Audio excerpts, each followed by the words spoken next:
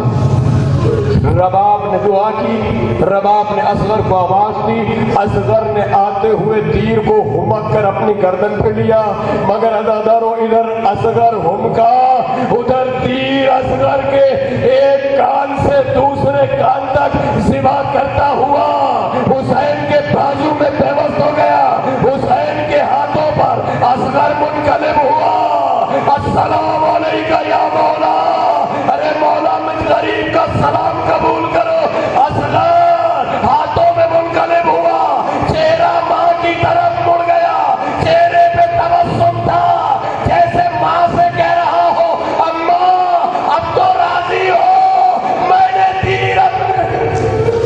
نے تیر اپنے گردن پہ روکا تھا، مگر اماں تیر وزنی تھا، گردن کم سن کی تھی۔ عزاداروں میرا حسین اب اس منزل پہ آیا جسے تم صبح عاشورا مال کی منزل پر طے کرو گے۔ حسین لاش اصغر کو لے کر خیمے میں جائے تو کیسے جائے؟ سکینہ سے چھپا کے چلا ہے عزاداروں۔ سکینہ نے اگر دیکھ لیا کہ اصغر شہید ہو گیا، اصغر کا گلا چھٹ گیا، ارے ہر بہن ایسی تو نہیں ہے نا جیسے زینب ہے، ارے زینب نے تو بھائی کا کٹتا ہوا گلا دیکھا، ارے سکینہ کیسے برداشت کرے گی؟ عزاداروں حسین خیمے میں نہیں جاتے، روایتیں کہتی ہیں میرا مولا کبھی خیمے کی طرف جاتا ہے اور پھر کبھی خیمے سے واپس 7 قدم پیچھے آتا ہے، 7 قدم آگے جاتا ہے۔ انا للہ و انا الیہ راجعون، رضم بقضائہ و تسلیما لامرہ کا ورد کرتا جاتا ہے۔ اور ایک دفعہ حسین اب خیمے میں نہیں گیا، پشت خیمہ میں آ گیا، پشت خیمہ پر رباب کو بلایا، ارے رباب کے ساتھ میرے حسین نے واحد مرکز بنائی، کربلا کے بن میں ذوالفقار سے وہ کام لیا گیا تو اس سے پہلے کبھی ذوالفقار نے نہیں کیا تھا۔ ایک ننھی سی قبر حسین نے ذوالفقار سے بنائی، جب قبر بن گئی نا عزاداروں، رباب کی آغوش سے اصغر لیا، بس آخری جملے کہہ کر اجازت مانگ رہا ہوں، میرے مولا ماں کے سامنے اصغر کو دفنا رہے ہو، میرے مولا ماں کے سامنے اصغر کی قبر بنائی ہے۔ عزاداروں مستورات کو قبرستان نہیں لے کے جایا جاتا، مگر ہائے میری رباب اصغر کی قبر بنتی دیکھتی رہی، اصغر رباب کے ہاتھوں سے منتقل ہوا، قبر میں میرے مولا حسین نے رکھا۔ عزاداروں میں یہاں کیا پڑھوں؟ فاطمہ صغرا کا قاصد آ گیا، میں قاصد کا حال پڑھوں؟ ارے قاصد نے لکھا، قاصد کو پیغام کا فاطمہ صغرا کی طرف سے میرے بابا سے ملنا، اور جب بابا سے ملنا تو دیکھنا میرے 6 مہینے کا اصغر شاید گھٹنیوں چلتا ہوا آ جائے، اسے آغوش میں لے لینا، میری طرف سے پیار کرنا۔ فاطمہ صغرا تیرا قاصد جب آیا، جب اصغر قبر میں لے چکا تھا، عزاداروں میرے مولا حسین نے قبر کو بند کرنا شروع کیا۔ کیسے بند کیا؟ مقتل لکھتا، گرم ریتی کو میرے مولا حسین نے بیٹے کے قدموں کی طرف سے ڈالنا شروع کیا، اور ڈالتے ڈالتے جب اس منزل پر آئے کہ چہرہ اصغر سامنے آ گیا، ایک دفعہ ماں رباب سے کہا رباب اپنے چہرے کو پھیرو، اپنے چہرے کو پھیرو۔ میں کہوں گا مولا میں نے تو یہ دیکھا ہے کہ جانور بھی جب ذبح کیا جاتا ہے اس کے زخمی گردن پر ارے پانی ڈالا جاتا ہے تاکہ زخم کی تکلیف کم ہو جائے۔ ہائے میرا اصغر گرم ریتی،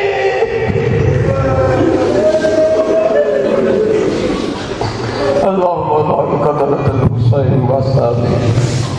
پروردگار بحق محمد وآل محمد ہمارے اس قلیل ذکر اپنی بارگاہ بعنوان عبادت قبول فرما۔ میرے مالک تجھے واسطہ ہے اپنی اس حجت کا جسے تم نے پردہ عین میں بٹھا رکھا ہے۔ پروردگار ہمیں توفیق دے کہ ہم استغفار کر کر معرفت ایمان کی اس منزل پر آ جائیں جو ہمارے ظہور ایمان کی ظہور امام کا سبب بنے اور ہمارا امام جلد از جلد پردہ غیبت سے باہر آئے اور اپنے امام مظلوم کے خون کا انتقام لے سکے۔ پروردگار اجڑی ہوئی آغوش رباب کا واسطہ جو مومن و مومنات بے اولاد ہیں ان کو اولاد نرینہ سے سرفراز ہو، جو صاحب اولاد ہیں ان کی اولاد کو نیک اور صالح اٹھا۔ پروردگار بحق کے محمد و آل محمد، بحق کے بیماری سید سجاد، بحق کے بیماری فاطمہ صغریٰ، ہر مومن و مومنہ کو صحت کاملہ و عاجلہ عنایت فرما۔ میرے بھائی شبر صاحب اپنے سسر صاحب کے لیے خصوصی دعا کے لیے التماس کی CCU میں داخل ہے۔ پروردگار بحق کے محبت اہل بیت جو قلب مومن کی تمام تر دولت ہے، پروردگار اس دولت کے صدقے میں ہر مومن کے قلب کو صحت و سلامتی کے ساتھ دھڑکتا رہے۔ میرے مالک کوئی غم نہ دے سوائے غم حسین۔ عزاداران امام مظلوم کو جہاں جہاں ہے اپنے حفظ و امان میں رکھ، پرچم عباس کے سائے میں سفر کرنے والا قرار دے، محشر میں اٹھے تو لوائے الحمد کا سایہ نصیب فرما۔ پالنے والے بحق کے یتیمی سکینہ بنت الحسین جو بچے یتیم ہیں ان کے سروں پہ دست شفقت عنایت فرما۔ پروردگار ہمارے علماء حقہ کا سایہ ہمارے سر پر سلامت رکھ، ہمارے طالب علموں کو معرفت ایمان کی دولت سے بہرمند فرما۔ ہمارے ان تمام طالب علموں کو جو امتحانات میں شریک ہیں امتحانات میں کامیابی عنایت فرما، ان کے دین و دنیا میں تمام علوم میں بہتری عنایت فرما۔ اور خصوصاً کچھ طالب علم حضرات نے مجھ سے دعا کے لیے درخواست کی ہے، پروردگار بہت گناہگار خطا کار مگر تیرے وسیلے سے تیرے اس ممبر اور تیرے اس ذکر کے صدقے میں دعا کرتا ہوں، ان تمام افراد کی دعاؤں کو مستجاب فرما اور ان کو امتحانات میں کامیابی عنایت فرما۔ پالنے والے ہماری دنیا و آخرت کا سب سے بڑا امتحان رابطہ آل محمد ہے، پروردگار ہمیں ربط آل محمد میں زندگی اور موت عنایت فرما۔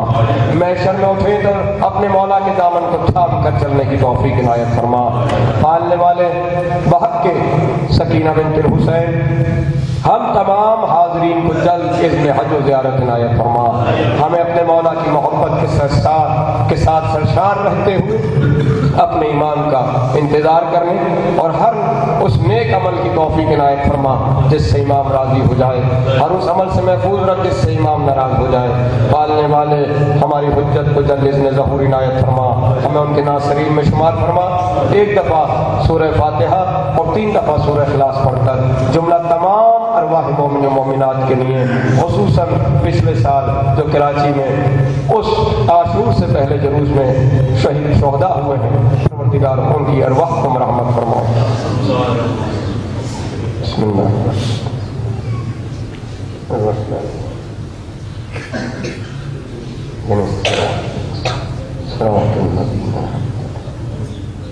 بسم اللہ الرحمن الرحیم بسم اللہ الرحمن الرحیم بسم اللہ الرحمن الرحیم اللهم صل على محمد وعلى محمد اللهم تقبل منا انك انت السميع العليم ماتم حسین